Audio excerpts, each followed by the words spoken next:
Yo, what is going on, guys? Johnny and GB here, bringing you guys week number 2 of the Pokemon for Glory Next Generation, taking on Duckletts. Techno, I want to say, I apologize if I butcher the name, coach of the California Castfroms, and I'm actually very excited because this was actually a fun battle because I had to play around against this Infernape. Now, Infernape was just a problem because I have no switch-ins to Infernape. I have very few switch-ins to a fighting type. So, now you bring in a fire and a fighting type. I have very minimal switches for it. But because I was unable to do a team builder, give you guys a quick rundown of the team. So we have Lycanroc, a support Lycanroc with Stealth Rock, Focus Sash, Taunt, pretty much for a lead Galvantula. That was pretty much what Lycanroc was there for. Then we have Blaziken, a mixed attacker with Life Orb, Greninja, Choice Specs, and I will actually get into that more later on in the battle. Audino, just a Wish Passer with Flamethrower in case, not Corsola, Cloyster wanted to set up on it. Then we got Silvally Fire with Parting Shot, Iron Head, Multi-Attack. Pretty much because I can switch it into Clefairy pretty easily. And then we got Magearna, a Okaberry, 4-attack Calm Mindset, or 3-attack Calm Mindset, pretty much because it did a great job versus his team if I killed Infernape, or if I took a Flare Blitz, killed Infernape, and was good to go from there. So, getting right on into the battle, I do lead off with the Lycanroc, simply because it is my best lead. I have no really other optimal leads. Now, I could have led Greninja and scared him out potentially, but I did want my Stealth Rock set because Cloyster now potentially loses a Focus Sash, Galvantula loses a Focus Sash or a Choreo, and my Mega Altaria take 25% upon entry. So he's going to go for the Mach Punch, and right away from the damage that this thing does to me and bring me down to my Focus Sash, showed me that he was a Choice Banded Infernape because I had some bulk into me for the Mach Punch in case he did try to go for it, and the minimum roll for Mach Punch was 101%. If he was a Choice Scarf, he would need a high roll to potentially kill me, so I do get my rocks up, and seeing that he is just a Choice Banded Infernape, it allows me to go out into my Silvally here, simply because I know my Silvally is physically bulky and can actually take a hit. So right away, I mean, I'm playing it to where I need to. I got Silvally out. I'm going to see that I can take Choice Banded Mach Punches from this thing, so Silvally is one of my options to be dealing with this Infernape. So, right away, I'm going to go for the Parting Shot here, simply because anything that he tries to go out into, I can lower its attack, special attack, and now I can get into one of my threats. Here, he's actually going to go out into his Clefable and show that he is unaware. Now, at the time that I was actually playing the battle, I had skipped over and didn't see that he was actually unaware, and then he took Stealth Rock damage. So that is important because I go out to my Magearna here, and I set up a Calm Mind, as he does go for a Flamethrower this turn. So it was me not really processing that he had taken Stealth Rock damage, so he was unaware. Now, had I been paying attention, I would have gone straight back out to Silvally, knowing this thing can't touch me. So I set up the Calm Mind as normal. He brought a very good Clefable set to pretty much handle a +1 Magearna, or a +2 Magearna potentially. So I went for Calm Mind under the assumption he was probably going to swap out to something like Galvantula or Choreo potentially, just to switch into the Magearna.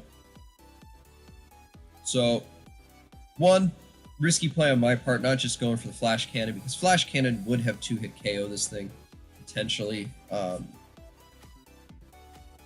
And now my Magirna's Oakberry's gone, so now using it as a check to Infernape no longer exists. So that was just bad play on my part, was not being able to really accurately predict that. And then here, I predicted him to go to Infernape on my Flash Cannon. Again, this was just more part of the fact that I was not realizing that this was unaware. And it's going to do about 50%. But I lost my Okaberry on my Magirna. It's no longer a check to Infernape, because I could take a banned Flare Blitz with the Okaberry and be able to KO it with Floor Cannon. That option to deal with Infernape is out the door. I still do have a Greninja Choice Specs in the back. The problem is the Mach Punch on Infernape, so now I have to lock in Infernape into close combat, something along those lines, for Greninja to check it. So Magirna gets withdrawn, and I go right out into my Silvally because I can't really do much to the Magirna. I have to set up Calm Minds, but he can just heal since he's unaware. So bad prep on my part, but it took me until this turn where I get Silvally in to realize that, hey, he is a unaware Clefable, which means he's specially defensive, and Iron Head's going to do a very good amount of damage to this Clefable, when in hindsight, I should have actually just gone back out to Silvally had I paid attention that this was an unaware Clefable. So I'm just going to go straight away for the Iron Head. Basic play, about as easy of a play as you can get to do. And I wasn't really just trying to flinch. I was just trying to see, is he going to scout for the Iron Head? Is he going to just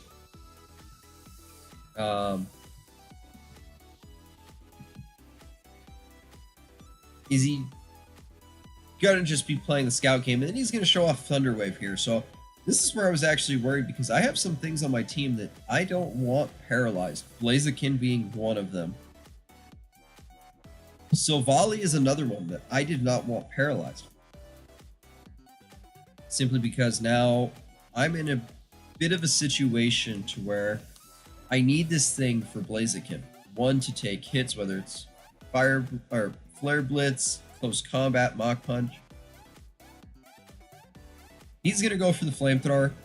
Fine, it's not going to do much at all because he is -1. I go for the Parting Shot again. Now, this is just me expecting him to switch out. That's all it is. It's me expecting him to swap out, and instead of clicking Iron Head, weakening him, I'm able to just get out into my Blaziken. Actually, I get out to my Lycanroc, which has Toxic, and this is where I pretty much just sack off my Lycanroc. There's not much I can do because I have just Fire Fang, and I also have it's like a computer charger, as I just have Fire Fang and Toxic, Stealth Rocks, and Taunt. Now, I could have gone for Taunt, which would be a decent play, I guess, in hindsight, to stop it from recovering. But getting Toxic off so I can start wearing this Clefable down is actually more important to me, because I need this thing weakened for Blaziken to be able to knock it out with a Poison Jab. So Lycanroc's just going to go down, just going to be a sack this week. Not going to be able to recreate the 2 kills it had last week, unfortunately, but, I mean, it did its job. It Toxic Clefable, it got Stealth Rocks up. It's pretty much all I needed from my Lycanroc. Now this Clefable's starting to get worn down by the Toxic damage. It allows me to go into my Blaziken and fire off a free Poison Jab against this Clefable, and I will get a little bit of luck here and dodge the Thunder Wave, which is actually very important, because had he hit that, I probably would just be blown back after this, because my Blaziken does outspeed the Cloyster. And I mean, you guys are going to see later on in the battle, I mean, Blaziken just puts in the fury of work this game. he didn't have much for this Blaziken, so dodging that Thunder Wave was very crucial, in my opinion, because now it's going to be able to pick up kill. I go for the Thunder Punch in case he does try to go out into Cloister. He maybe wants to preserve this Fable as a sack, so any of the moves I went for KO'd him. Even if he potentially went Altaria, I hit it for neutral. So he's going to go out to Tefiti, which is the Cloister. Now, I have Hidden Power Grass, and the reason I have Hidden Power Grass was for Cloister, but also for a Quagsire that walls my Blaziken, and I'm just going to go for that HP Grass. It OHKOs the Cloister, the base 45 special defense, not doing anything to help it. So Blaziken right away, right off the bat, 2 kills. So at this point, I'm feeling fantastic. I got the Specs, Water Shuriken, Greninja in the back, not worried about the Mach Punch, Infernape anymore. Blaziken can deal with Mega Altaria. So here he goes to his Infernape. Now, I know I'm going to need Blaziken for Thunder Punch on Oricorio. I know I'm going to need it potentially for Poison Jab on the Mega Altaria. So I figure I don't need Audino. Audino serves me no purpose. I can go out and just sack it off. I don't need Audino for anything in this battle. Wish Passing doesn't help Magearna because this thing can just go for Flare Blitz. So right there, let Audino go down. We're tied 4 apiece. I'm in a very good spot though, as this turn was one of my dumb turns because I should have gone into Greninja. I have Water Shuriken. If he goes into Altaria, it's fine, whatever. If he goes into Galvantula, whatever. And it was just a misclick on my part, not going out into my Greninja. As I go out to my Silvally now. And again, the reason I go out to Silvally here is because I actually went and looked at my Greninja set, and the Greninja I had was actually one that was supposed to be used for next week's Week 3 battle, which puts me in a awful situation because it is not the Choice Specs Water Shuriken Greninja that I thought I had. So now I'm in a worse spot this battle because Greninja now no longer has Water Shuriken. It's not Choice Specs. And you're going to see why this matters.